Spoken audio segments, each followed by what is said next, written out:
I'm joined now by Tim Rich. He is the Executive Director of the United Way for our general area, and he is here to talk to me more about those who are living in near poverty, some are calling it, or those that are just a paycheck away. Yes, and often we refer to those people as the working poor, people who are underemployed, don't have benefits, or who live so close on the edge that sometimes they're eligible for benefits or services and other times they're not.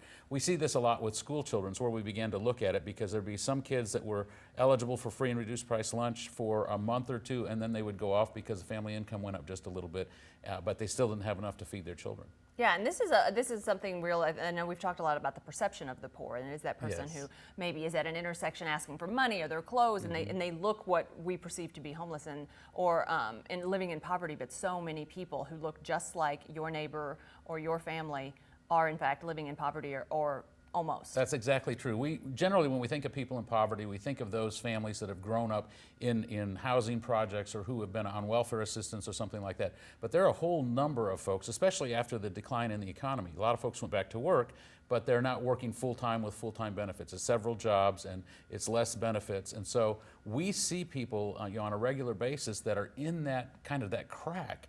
And it's tough when you think about that, because very often those people are somebody that's right next to you. They may be next to you in the grocery store. They may be next to you in your work environment. Probably the most stunning story I heard was we had a local businessman that went down to the food bank when I was working there to volunteer on a Saturday with helping to fill food boxes. And as he was standing there, he noticed two of his employees standing in line.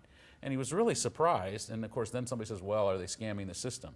What he didn't know is that one was a family of 6, the mother was working in his organization, but the father had gone out on a medical problem and had been out for 6 months, and they literally couldn't pay their bills and had to use all their cash to keep the home operating, and then needed to come in for food. We forget about those folks who are right on that edge, living really paycheck to paycheck, hand to mouth. Yeah, and certainly trying to maintain that perception of, no, we're doing fine. It's because there's a lot of ego involved, and a lot that people need to know. There are services and there are ways that people can help. What are some of the ones that you see getting overlooked as far as services that you wish people would get the word out about with all the agencies you deal with in the United Way? Well, certainly looking at food assistance, and the problem with it is, especially for those who have been working, there's such a stigma about being in poverty or being in need that it's really embarrassing, almost shameful to have to ask for assistance. And we're really trying to preserve the human dignity aspect with all of our partner agencies as we serve people. But food, transportation assistance, Voluntary Action Center provides that, the food bank provides the food. We've got opportunities for medication. Family Health Center provides an awful lot of health-related services, one of our funded partners. And so there are lots of services that are available. You just have to know where to go to find them. And so United Way is a contact point for that. We've got 29 funded agencies, but we also have 50 certified agencies that are in the health and human services field. We can help direct you to help. Is there one issue that tends to be to put people over that line of being the working poor and then being in poverty that you see consistently? Yeah, usually it is either the loss of a job, and unfortunately right now we've had 100 people laid off over at the Nordine plant in Boonville. That's going to affect mid-Missouri tremendously. We see that somebody who has a medical problem and very expensive medical bills, especially with no benefits, can put you right over the edge. The most common request for service in our area and really across the state is help for utilities and rent assistance. That's one of those things where there's so many people that are in need, especially in the winter months, and there's so little money put to that when you've got to choose between food or rent payment, you're going to do that. And so you've got to go looking for other ways to support your family.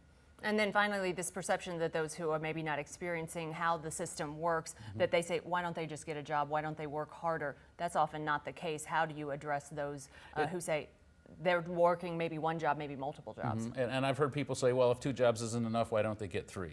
Which is a kind of a cold perception. But that's because people aren't aware and don't see the face of hunger or need in our community. Let me tell you a story about a man I know who fell in love with his wife downtown, a little establishment. She had a little business downtown right here in Columbia, and they decided to get married. She had 2 children, he had none, and life was good. She was putting money into her business. He was working in an insurance industry, but overnight he was laid off with 250 other people. And he didn't think it was a problem. He was somebody in the community. He knew lots of folks. Put out resumes, 10 to 15 resumes a week for a year. Ran out of severance pay, ran out of unemployment assistance, and found himself all of a sudden saying, well, I can at least mop floors. And so he went to work for one of the local cleaning companies, cleaning floors and toilets, but one day woke up, looked himself in the mirror, and did not know how he was going to feed his kids. And that is just a shattering place to be. It's gut-wrenching. He knew there were services in town and people that would help because he used to run a food pantry. But he was too embarrassed and ashamed to go down and stand in line after 14 months of unemployment to ask for food. Fortunately, he had a friend that went down, got 2 boxes of food, put it on his doorstep so he could feed his kids. I know when people give and when they really have a compassionate heart for people in that kind of a situation, it makes a difference because I know that man. I am that man. And so it's very often not who you think that you help, and it's not the end of the story. There is a new story at the other end, and that's part of why I give back the way I do. That's amazing, because I was thinking, please give me a silver lining here and tell me this guy ended up okay. So Absolutely, he did, and his family did as well. All right, thank you so much for joining us, Thank you, Tim always a Richards. pleasure. Thank you. We'll be right back.